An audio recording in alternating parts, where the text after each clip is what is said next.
Friends, I want to give you a set of lessons. Learning from scratch.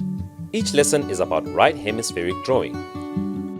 After this course, you'll be able to paint any picture. We're giving away this course for free. There will be a lot of lessons in the records that you will follow step by step and develop your creative vision. Artist vision. Vision and develop the right hemisphere, which lags behind nowadays. I've been doing this for 10 years. Basically, we did it all offline, in person. Now you can get it all online. That's why, follow the link. It is down below in the description. The link will also be here in the upper right corner. Click on it. Subscribe and get these lessons right away. See you in class. In this lesson, I would like to talk about the main mistake made by most students. Maybe it's not a mistake. It's more of an inability to see. When you learn it, then, believe me, your pictures will immediately become different. They will become voluminous, beautiful, and you will spend less time on painting. Let's look at this girl and let's see where the light is. Determine where the brightest place in the picture is. Take a look. I think you've already noticed. What is the best way to notice the brightest place? Just squint your eyes. You can cover one eye or squint both. Well, I see light here. Imagine right in the hair, which we usually don't see. A light place. Here, the light fell right here, on the further part of clothing. Here is a bright place. Right here is another one.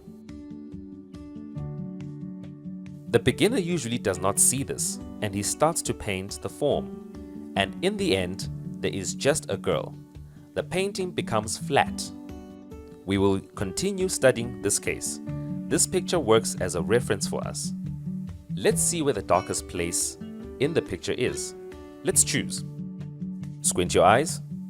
I see this. What is this shadow for? To show this bright light. If there is no shadow, if we cover it somehow, you will see that the light will not be as bright. There's a shadow here, in the corners. Where there is a person, there is no such shadow. That is, for drawing the viewer's attention to this bright spot. Here is the shadow part. Yes, great. Now let's see the works that the students sent me in Telegram for me to give feedback. Let's look at the top picture. This is a reference. Here the light is here. This is the spot. Squint your eyes. You see this place is darker. This one's too, but this spot is lighter.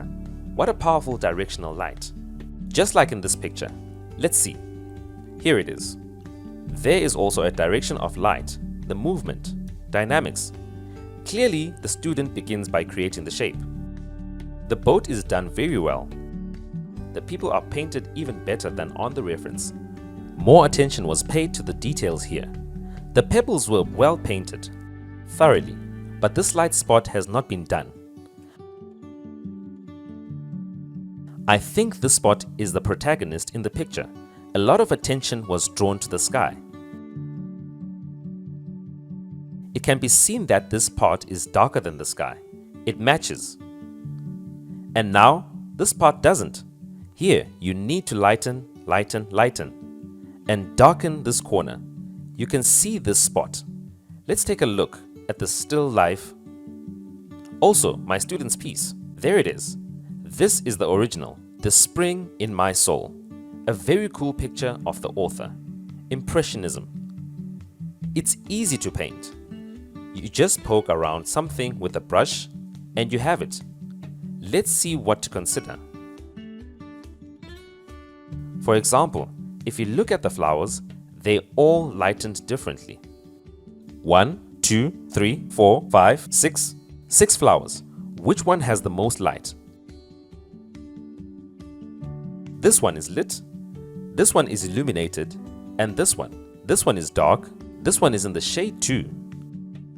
Let's look at this picture. They're all lit equally by the student. Because you want to go into shape, you want to go into color, but not go into tone. If we take these lower flowers, they are completely different. Look, this one is a dark flower. And what does it have? A flare. Here it is. A light highlight. It immediately creates the volume. Let's look at this flower. What does it have? This is its main part and a highlight. Here, here, here. Here they are. This picture looks a bit like Jostovo painting. You take a tray. There used to be big trays painted. Flowers were painted there. It's fine. But when we want to show the volume in the picture so that it is not flat but voluminous, we need, of course, to show the light. In this picture, there is the bright part here. Here is the dark part. Here everything is in a continuous tone, so don't make the mistake. First open the picture, see where the brightest spots are. Find them, look for them. Here is the bright spot. Here another one. Make them. And then your picture will be voluminous. Here is the volume. At the moment, the picture is still flat. It is necessary to work on it. We need to get this value. I really wanted to convey this message to you so that you save your time. So you pay less attention to the details because you are still the beginners. You don't know how to do it very well. But you can show the light. Our visual organ can see it, and you can put it into practice. So please, write down your comments about what you think, about how your works are done, and see you in class.